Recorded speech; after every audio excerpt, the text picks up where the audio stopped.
Hi everyone, and welcome to Language, Access, and Action, the podcast where we will explore how schools can build effective systems using language. I'm Maria Ronneburger, an educational consultant with a new project of helping districts integrate spoken language interpreters into the IEP and MTSS process, so every family's voice is truly a part of the decision-making.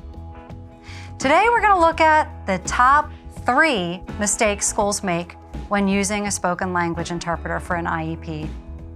These may seem like small oversights, but they have dramatic impact on trust, accuracy, family engagement, and overall outcomes for a student with an IEP that comes from a multilingual, multicultural family.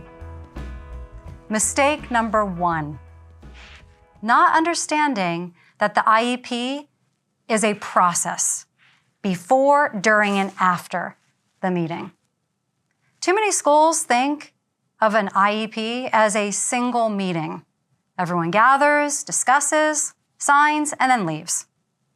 But an IEP is a process, and the interpreter's role exists across all 3 of the phases.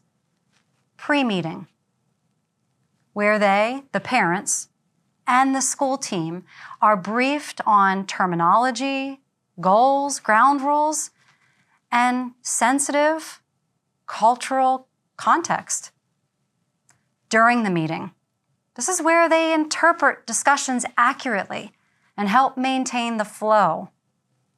And then the post-meeting, where they may interpret parent questions or maybe there's follow-up action.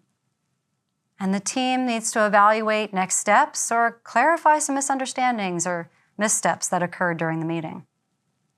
When interpreters are invited in at the last minute without background or documents, their effectiveness drops, and families can leave confused or mistrustful. So what's the fix? Build interpreting procedures and protocols into the full IEP timeline as part of your MTSS framework, not just the meeting itself. So you need some resources? On our website, you can download the Interpreter IEP checklist. This is a step-by-step guide that will walk you through what to do before, during, and after every meeting to ensure consistent and high-quality interpreting. Mistake number 2, failing to recognize that language and culture are intertwined. Interpreting isn't word-for-word substitution. It's conveying meaning within a cultural context. In IEPs, the context is everything. Cultural values shape how families talk about disability, authority, and learning differences. If educators treat interpretation as purely linguistic, key ideas can get lost or worse, misunderstood. An interpreter might need to explain concepts that don't exist in the family's language or even reframe some phrasing that could sound disrespectful. What's the fix?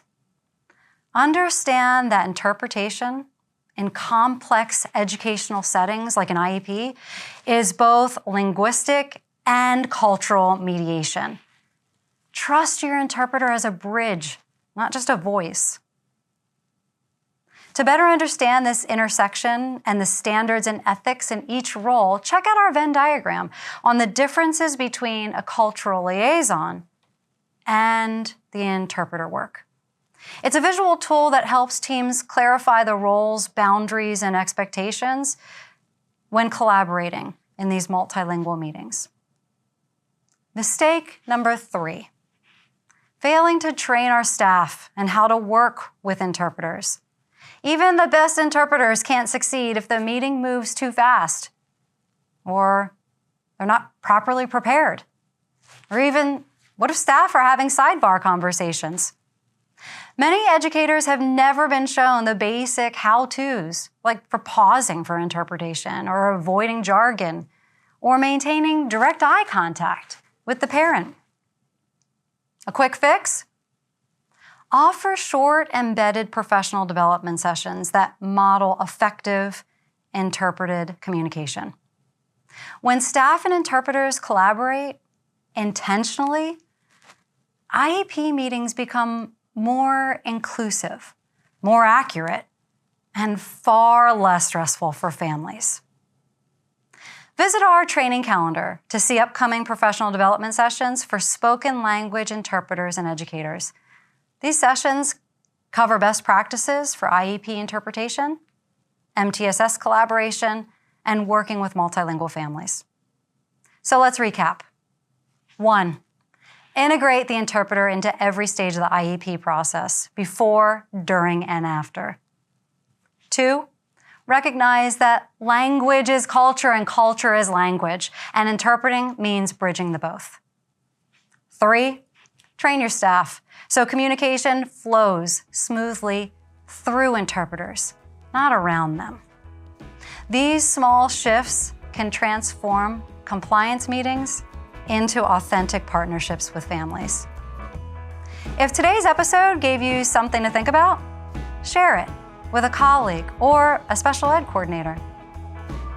You can find all the resources I mentioned, the interpreter checklist, the cultural liaison and interpreter Venn diagram, and our training calendar on our website.